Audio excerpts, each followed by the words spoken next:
Economic perspectives, I would like to invite now Vüsal Qasımlı, Dr. Vüsal Qasımlı, Executive Director of the Center for Analysis of Economic Reforms and Communication, to give us topical insight in the economic development of Azerbaijan, also, of course, in the light of the recent developments which happened here. This is, I think, a picture changer, and maybe we get more about this from you.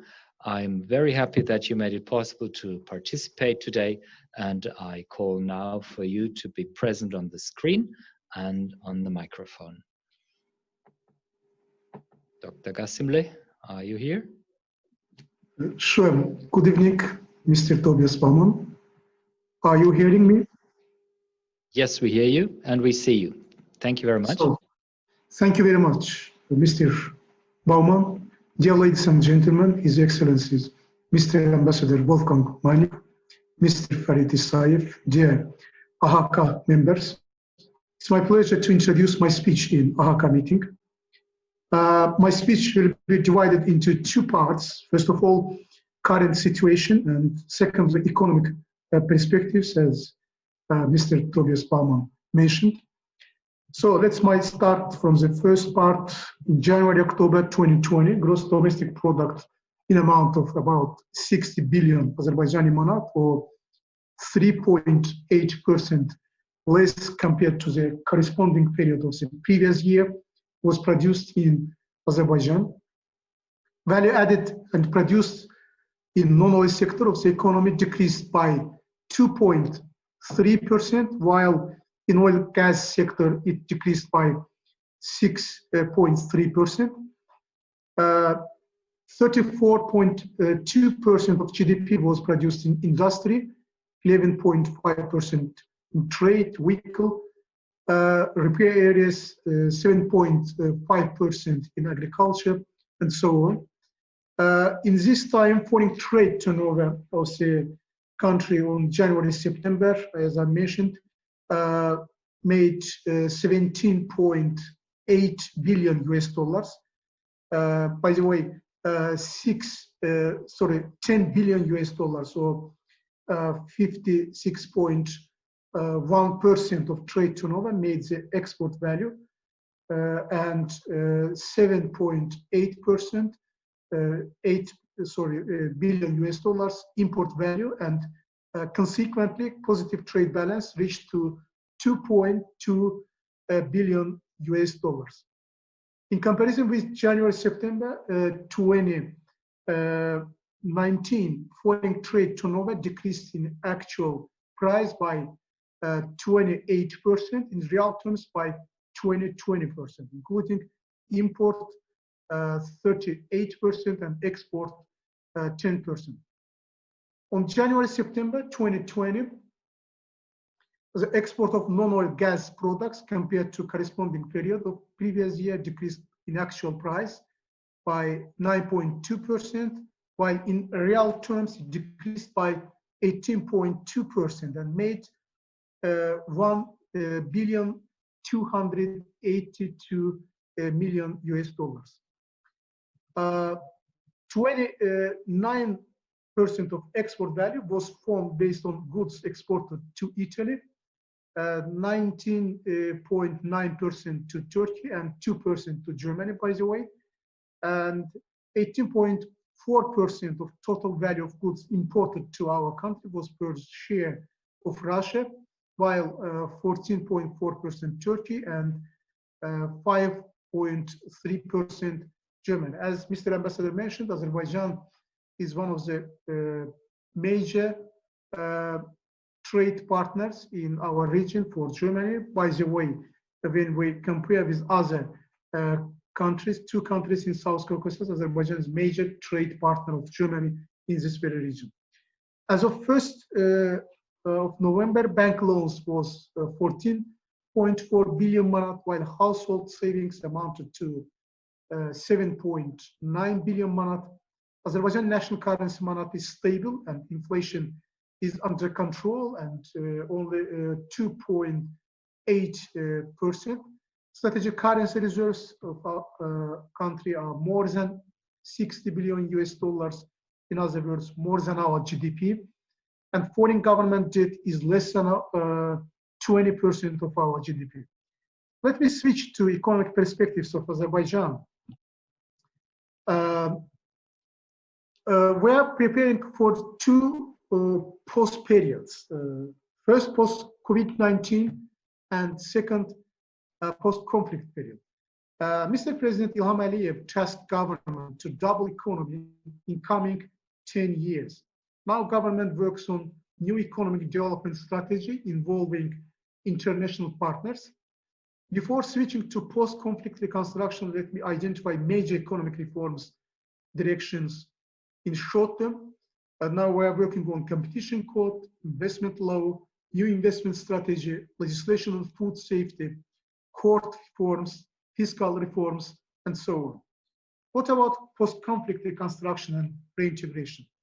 In fact, President Ilham Aliyev has already defined the framework for post-conflict reconstruction and reintegration of newly released territories of Azerbaijan to Azerbaijan. Post-conflict development of Azerbaijan's territories liberated from occupation, including institutional solutions, construction and humanitarian activities, with the involvement of international development partners and investors, cooperation between the state and the private sector, the return of internally displaced persons, and the development of social capital can be implemented by the implementation of special government programs.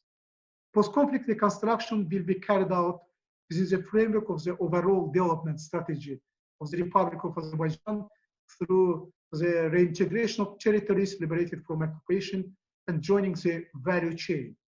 In accordance with the UN Sustainable Development Goals and the principles of fourth industrial revolution, post-conflict areas will develop taking into account local characteristics, resources, and prospects.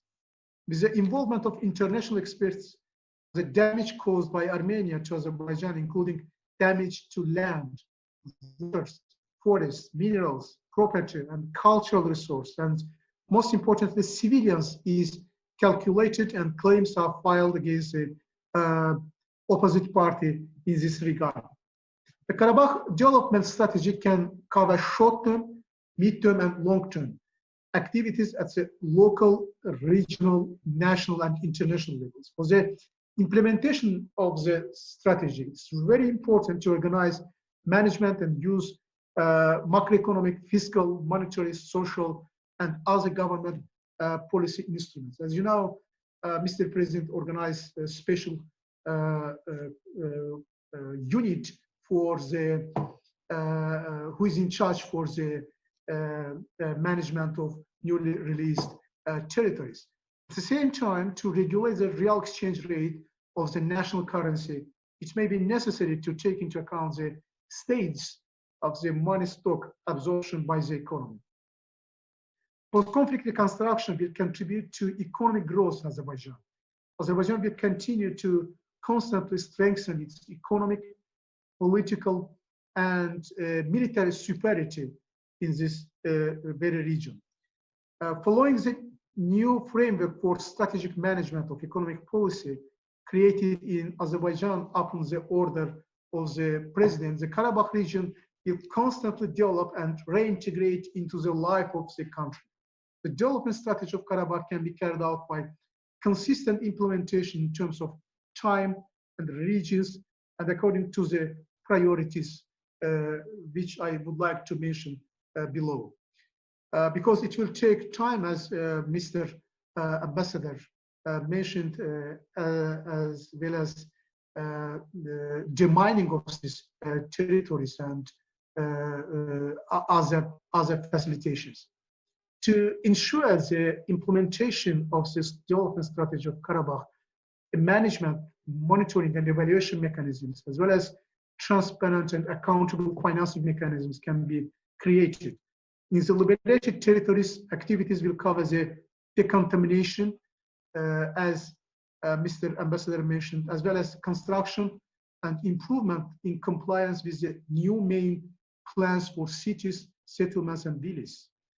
It is necessary to create, restore, and develop economic infrastructure of the territory, including roads, land reclamation, and irrigation systems, electricity, gas, water supply, sewage, etc.